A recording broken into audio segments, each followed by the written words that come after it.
Good morning. I thought y'all might get a kick out of seeing some of the pieces I'm just working on right now. So, as many of you know, I do work on multiple things at once.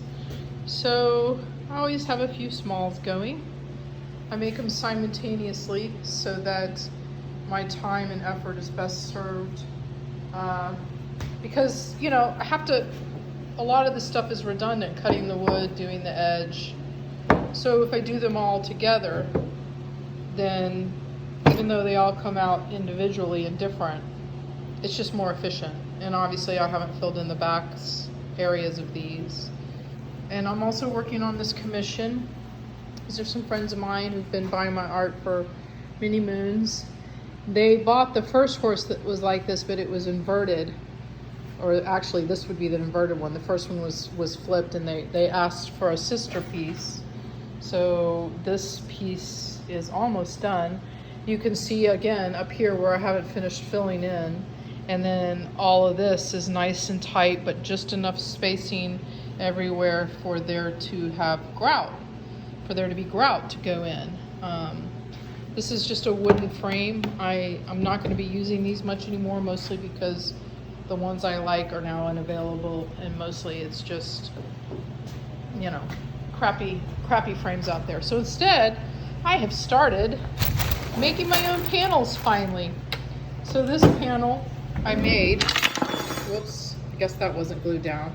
So this is a half-inch piece of birch with a 1x3 edge, nice and hammered in. It's very strong, it's very sturdy. And what's even cooler about it is I was able to make my edge thicker so I can put more design on it. All these are ceramic strips I made.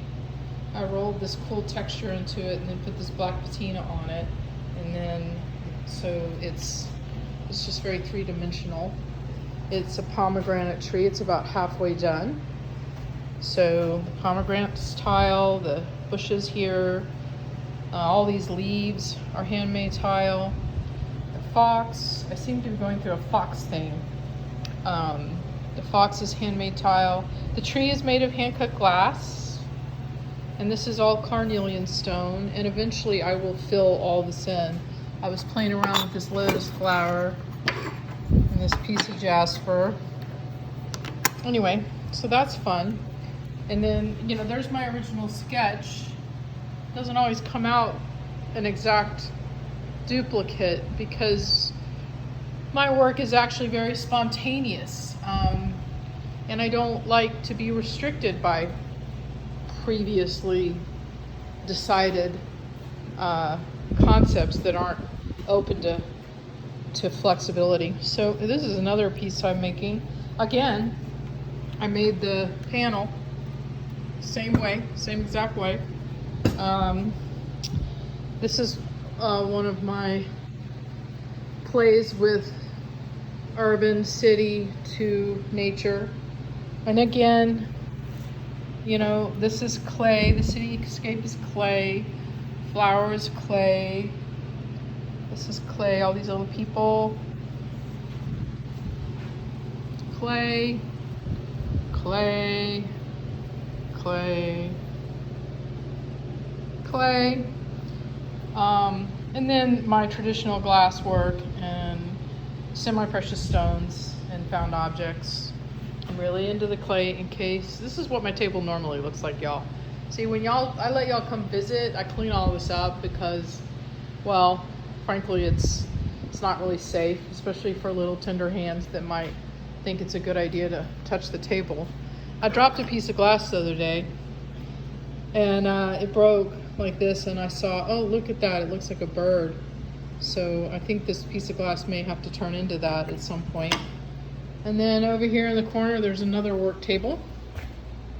And these are all vintage shut-off valves. I did repaint them so that they were colors I liked, and also just because they weren't looking very good. And once again, you have a series of production items that all get made at the same time. These are probably one of my bestseller items as of the last couple of years when I started them. Who knows when I'll burn out, probably in another year or so. But these are Japanese vintage post-occupied hand-painted teacups that I cut in half. This is a piece of 1/2 inch cabinet grade birch again, and these elements will end up in here as part of the floral arrangement. I can actually show you what those look like over here. Here's a bunch of clay tiles that I made. Let me show you what a finished one looks like. Here you go. Boy, are these popular. Again, I'm very much a teacup snob. Don't be offended if you try to give me a teacup and I turn my nose up at it. I like the hand-painted 14 karat gold inlay stuff. It's amazing how prolific that stuff is too, how if you know where to look for it online and stuff, you can buy it off people. It's, you know, $5 to $20 a cup. Anyway, that's all for now. Talk soon. Bye.